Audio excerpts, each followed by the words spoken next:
Hey everyone, Once Bitten here. So this is Game 5 of Buckeye Battles 2017, my Undying Dynasties, of course, versus Ogre Cons. This has been such a weird tournament. I've had 2 big wins and 2 big losses. I feel like I am just all over the place. And then, at least one of my big losses, I felt that I should have had a win, and on one of my big wins, I should have had a loss. So, I don't know. I don't know what's going on.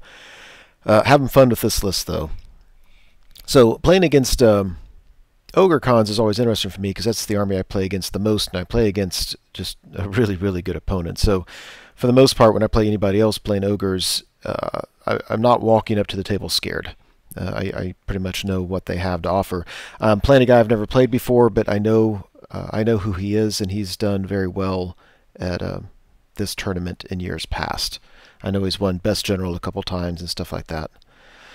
Let's see, we're doing standard deployment, and the scenario objective is center the table, scoring units within 6 inches of it at the end of the game. So on the far right, he's got 3 Yetis who will vanguard, and my opponent, I think he deployed his whole army first. I got to deploy in response to it, and even with that, I'm just stupid. I didn't plan well for these guys. So he's got 6 tribesmen behind the building. They're just going to walk through the building because you could do that now. Then he's got his mercenary veterans with 2 characters. He's got a Great Khan general and then a battle standard bearer. The Great Khan has a great weapon, and he's got the Kagadai's Maul or whatever. So anyway, that is a great weapon. So he's strength 7 and does D3 wounds. So because of that character, this unit is really scary, even to my battle sphinxes. So that unit can handle everything in my army, period. There's nothing I have that can deal with it. So the only hope I can have is to throw all my magic and shooting at it very, very quickly to get him down before we actually get into combat. Let's see, next to him, he's got a unit of bear with me, bruisers. 6 of them, and then here he's got a shaman with thaumaturgy. Let's see, behind him he's got Catapult. To the left he's got some scraplings.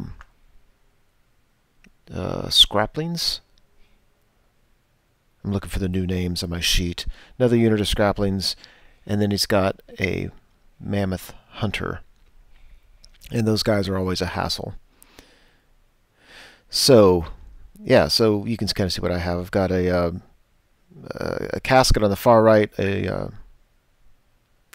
catapult who's just barely touching the back of the hill, fast cav, battle sphinx. You can see my archers on the hill, and then check this out. I'm so stupid. So you can see what I have there. If you can tell the difference between my Necroguard and my archers. But if you look at the left, there's a gap there, and if you look at the right, when I was placed my whole army at once, and so I had things kind of out there. Then I was moving around. And this unit I had put on the left, and then I moved it back to make space for it, and I forgot to put it back. So I've got a unit of Necroguard, and I don't notice it until after my opponent's first turn and then my turn. I noticed that these guys I never placed them. They're sitting where I had my everything waiting. And there's the left. So he vanguards up, as you can see. Now, if you look at my my battle cat on the hill, you know, if I just had him facing left or facing right instead of left, then that alone takes care of the problem with those Yetis. Just that one little thing, because I would be able to threaten a charge, and you'd have to be careful about what he did with them. But because I just kind of put him sideways because space was an issue, he is where he is. Alright, so we go to Ogre Khan's turn 1. He moves up fairly aggressively as he can anyway. It looks like that. These guys, they're skirmishing, so he marches up as much as he can, and then he turns them. So actually he's in a conga line facing my casket. And again, look at my Sphinx in the hill. If I had just been facing the other way, it's hard being as dumb as I am. I mean, you go through life, and it's just always stuff like this. He throws shooting and magic at my fast cav, and luckily only does a couple wounds. I think he probably should have killed him, which would have been a big deal. I really need to slow his army down so I can whittle down. The only unit I'm really worried about are his mercenary veterans, but I've got to whittle them down before we get into combat. So we go to my first turn. Now, this is when I noticed I had this unit in the back, and I was like, oh my gosh. I was like, and I just turned to my opponent. I was like, there's obviously no way I would put a combat unit way at the back behind everything else, and he had seen me. Well, anyway, I said there was a gap over here for him. Blah, blah, blah. We negotiated it, and he was very gracious, and he didn't mind me deploying the unit. He just didn't want me deploying him on the left, so I put him on the right at the front of that hill. So I was thrilled. I was very, very appreciative that he let me deploy them all, because otherwise they were just out of the game. I couldn't have gotten them out of that spot. It would have been horrible. I appreciate him being a good sport like that. Anyway, move fast cav up to slow down both of his units. Even his unit on the right, that the tribesman unit, I can't have them charging my unit in Necroguard. I mean, you know, Necroguard are great when they're great, but they've got a lot of hard counters, and most of everything, any big unit is a hard counter to them. I put a Battle Cat up in front of his bruisers on the left. I'm just not worried about them charging him. I mean, if he rolls well, of course, he could kill it, but for the most part, I think I'm fine up there. And on the right, I just turn this guy around and march up to redirect them from being able to charge the casket, and then I'm going to throw a breath weapon at him, hopefully just force a panic test. All my shooting, all my magic, everything goes into this unit, and I do 2 wounds. I think magic did a wound on his general, and I did 2 wounds to the mercenary veterans. I mean, I just couldn't punch. I couldn't hit enough. I couldn't get past his toughness, and then I couldn't get past his armor saves. It was a lot of shooting to very little effect. Over here, though, I think I did 4 wounds with my breath weapon, which was very, very good. I only needed to do 3, and then I just needed him to fail his panic, and he did. So that takes some pressure off, or not. I mean, I almost would have rather him not panic, and then if he would have charged me, that would have been just fine. But him being a skirmisher could have been a hassle. Anyway, so we go to Ogre's turn 2. And by the way, I put the blue circle on the right, just showing where he let me place my unit on my turn. Anyway, he decides not to charge my Battle Sphinx on the top left. He decides just to try to shoot and magic at him. He charges his bruisers at my fast cav just to get rid of them, and then he just kind of stays put with his general's unit, which I am very, very happy about. My plan, by the way, is to take my unit of Necro that's in the middle and charge them to the right to hit his bruisers. I think that's my best chance. And then I'll actually be pretty far away with everything. I don't see him being able to charge anything with his general's unit. I'll just be too far away. His Yetis rally. There's that charge. Through shooting or magic, he picks on my Hierophant's unit a little bit. I mean, way too little. It just doesn't matter. I regrow them way too easily. You have to really focus fire on them for it to matter at all. His tribesmen easily beat my fast cav in turn. And let's see, over here he charged his Mammoth Hunter into my Necroguard, and people don't think about it, but that's why I put champions in all my units. So he charges in, I issue a challenge, and he can't do enough damage to crumple the unit. So now he's going to stick, and I'm going to countercharge with another unit, and at that point I have the choice to issue challenges and probably win through static combat res, or I can just throw, now that I'm in his flank, I can just throw just a ton of attacks at him and try to just kill him. So we go to my second turn. So like I said, on the right, instead of charging the near unit of Necroguard, I charge the middle unit at his tribesman on the right. There's a part of me tempted to throw both units in there. My concern was it just didn't buy me that many attacks. In the middle, I take my fast cav up and redirect his general's unit. It was kind of... I did it the wrong way. I should have redirected him going the opposite way, because I didn't want to be straight at him, because I didn't want him coming towards my lines if he charges them and overruns. But the way I did it now is... if my Battle Sphinx wins combat, I've got to roll high enough to get out of his line of sight, or not really his line of sight as much as such that an overrun on the fast cav doesn't hit my battle cat. And it's possible, but it's also possible to fail that, and I've just redirected him right into a flank charge into my battle sphinx. Had I redirected him the other way, he would have, you know, been going towards the tribesmen on the right. I guess if I won that combat on the right, it'd be the same problem there. I don't know. Anyway, if you look on the left, I did the counter charge talked about. Here on the right, I charged this Battle Sphinx at the Yetis. I'm really confident I'm going to win this. The problem is we're way over on my right side, and this guy can't march away from my general. So if I win combat, it's just, anyway, it's pretty much these Yetis are taking this guy completely out of the game. And he would have been very useful. There's that charge. I was doing math real quickly in my head, and I think I should do 8 wounds, and he should do 8 wounds. I should win by 1. He probably sticks. And then I think at that point we grind, and I think I survive, and then I just need to make sure I magic these guys back up. Yeah, there's the double charge over here on the left. There's that. During magic, I regrow everything. I get bubble evocation off, so that unit of Necro that took a beating last phase when the Mammoth Hunter charged in, they're back to full strength. My archers are back to full strength. Through shooting and magic, I do another wound on his general, and I can't do any wounds on his mercenary veterans. It's getting really frustrating at this point. I mean, I don't need to completely shoot him off the table, but I should have killed a guy or two by now, and I just can't get past anything. And his general, by the way, I'm doing that spell where you do D3 wounds on the guy, and it just doesn't matter because, you know, when they go through, I roll a 1 instead of a 2 or a 3. Over here on the right, luckily I think I just kill them outright, so there's no decision to make in terms of do I pursue them. So I turn, but I'm still just far away. I can only move 6 inches a pop.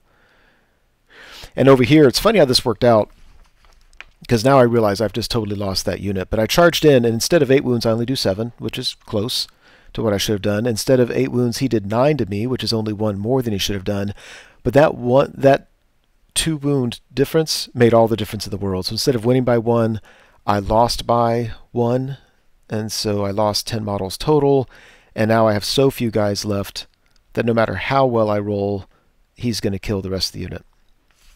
So, yeah.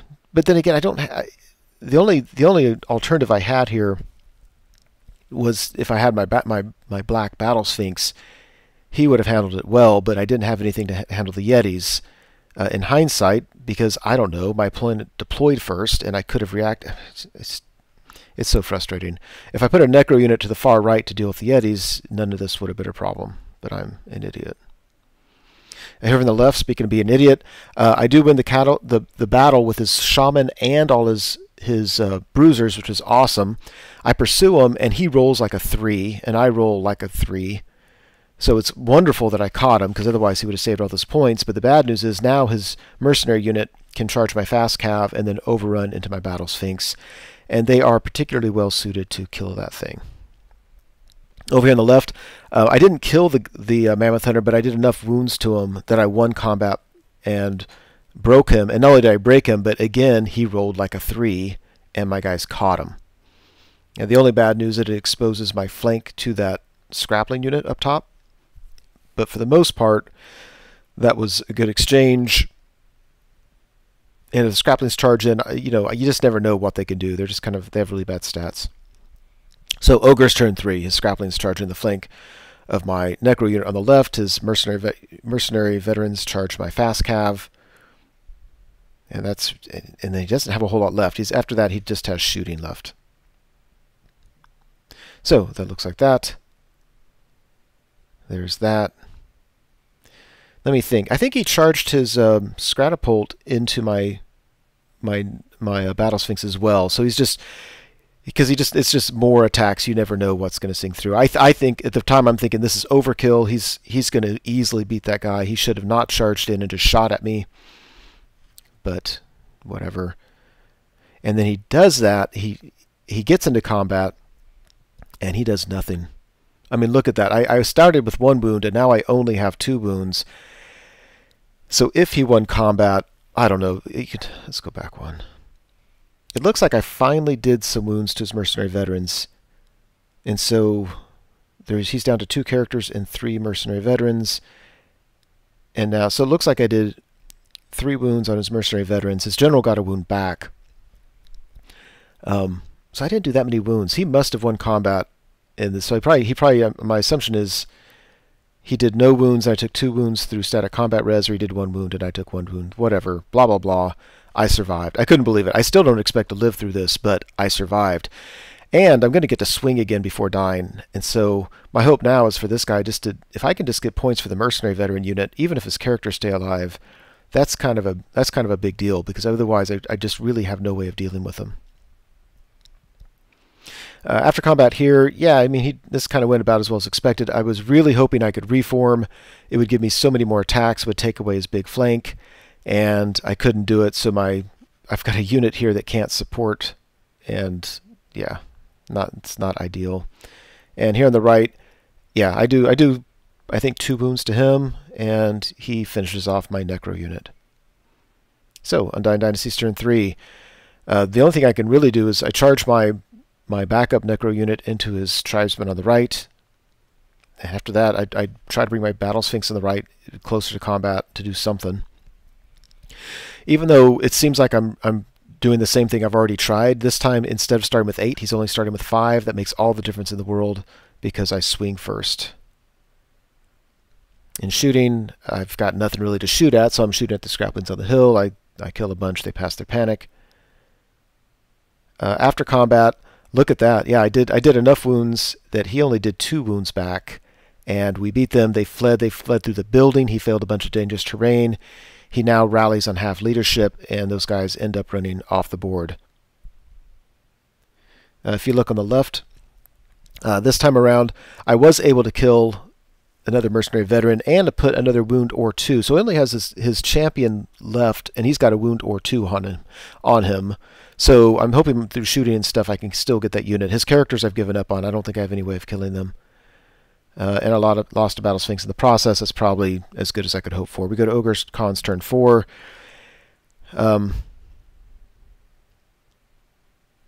Yeah, his on the left, his scraplings kill my Necroguard unit down to a single model. So we go to Ogre Khan's turn 4. It looks like that. In scary news, he tried to charge his 2 characters and his remaining vet into my Hierophant's unit, needing an 11. And that just, I mean, that just would have been so bad for me. And he rolled, I want to say he rolled a 10. Like, it was really, really scary. But he failed it. Thank goodness. So now again, I can get my Hierophant to safety, and I can just unload all the shooting on him, and please just kill that last guy. The characters are going to get what they get, but let's kill that last mercenary vet. And I'm a little bit confused. I'm going to go back one. Alright, so we go to Undying Dynasties turn 4. So on the left, my Necro unit charges scraplings. They fled. He rolled a 3. He just can't roll a flee distance to save his life. And my Necro unit catches him, and I think I failed my... no, they catch him, and then I reform just so his scraplings aren't on my flank. His second unit of scraplings. And they are, as you can see him. Otherwise, I just don't want his general's unit to be able to see anything. Although in hindsight, I should have let him see my Battle Sphinx. Although I only had 6 inches to move, so I don't think I could have done anything. My Hierophant has moved, and I just moved everything back. I think I can't do much about him charging me, but I think he's pretty far away from my Hierophant's unit now. My Hierophant's unit's on the hill. So we go to his shooting and magic does nothing. This is so frustrating. I can't, all the shooting, I can't do anything. I pay a lot of points for it. Can't do anything. So we go to Ogre's turn 5, and we realize this is probably going to be the last turn for a couple reasons. The game has taken a long time. His Catapult charges my Necro unit, which I thought was an interesting move. In some ways, things like that are the way to beat a Necro unit, but if he whiffs his impact hits, I may just kill that thing. His general charges my far leftmost unit. If he overruns, he can hit a casket or something. So my only hope is I can just, with skeleton, if I can kill his last mercenary veterans using skeletons, it would be just such a moral victory. There's that. I am nervous about that. We go to combat, and that's exactly what happens. It was awesome. So we kill the last mercenary vet. We get those points. He overruns. He hits my casket. Yeah, not ideal, but what you gonna do? And he whiffs his impact hits, and we stick around. I do, I think, 4 wounds to this thing. So he only has 1 wound left. I'm pretty sure I'm gonna kill it. We go to the last turn of the game.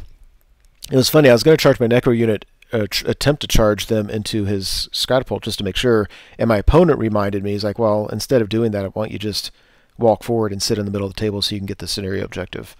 Again, a fantastic sportsman, so it's a thank you, and that's what I did. Otherwise, there's just nothing to do. I shoot at these guys in the hill, they fail their panic and run, so I get points for them. And after combat, his general gets points for the casket. Had we gone more turns, I think it only would have helped my opponent, because I think he would have reformed and he would have gotten at least 1, maybe even 2 more archer units. I don't think I was going to kill anything else the rest of the game. So it was a 17-3. If we had time to play all 6 turns, it may have been a 16-4. I don't think it would have been more than that. The skeleton units aren't worth that much each. Anyway, so things ended up going my way. Well, hats off to my opponent. I mean, him letting me put the Necro unit back into play. I mean, it was obviously just a bonehead move, but in a tournament setting, I wouldn't fault anybody for saying, hey, sorry, you can't pull bonehead moves at tournaments. And so that was extremely gracious of him. So anyway, yeah, so 3 big wins and 2 big losses. This list is all over the place, or the way I play this list is all over the place. I know there's several people watching these battle reports just to see how this MSU Undying Dynasties list works, and because they play it or are thinking about playing it. And in some ways, I love it. It's almost always a lot of fun. My frustration with it is that it doubles down on Strength 3 shooting and Necro Guard, because Necro Guard are really cheap when you take them in small units, and they're really expensive whenever you start adding more models to a unit. So I think the rules team was trying to discourage huge Necro Death Stars. So you get a lot of them for cheap. The problem is they have some really hard counters, and so when your whole list is relying on Necro Guard and you face somebody with hard counters to it, it just doesn't play well. So I played a Saurian Ancient list in a practice game a little while ago, and he had 3 big combat blocks, and I had no tools to deal with them except for Battle Sphinxes, and even them, they're vulnerable to that. So whenever I play against anybody with big blocks that have some way of dealing with my Battle Sphinxes, I'm kind of screwed. Like, I just don't know how to deal with them. Even when I get flank charges with the Necro units, they just don't do enough. So that's my frustration with it. So when I tweak my list, I'll probably take a couple Necro units out and see if I can replace it with something that won't be as good point for point, but may be better for the list, because hopefully I can find something that can handle the big block problem. So anyway, that's it for the tournament. Thank you so much for watching the video. I truly hope you enjoyed it. As you know, YouTube has a variety of functions you can use to interact with videos such as this. You can like or comment on the video, you can favorite it, you can share it, and of course you can subscribe to the channel. And I encourage you to do any or all of those things as a way of interacting between viewer and producer. As always, I appreciate your patronage on the channel and wish you all the best.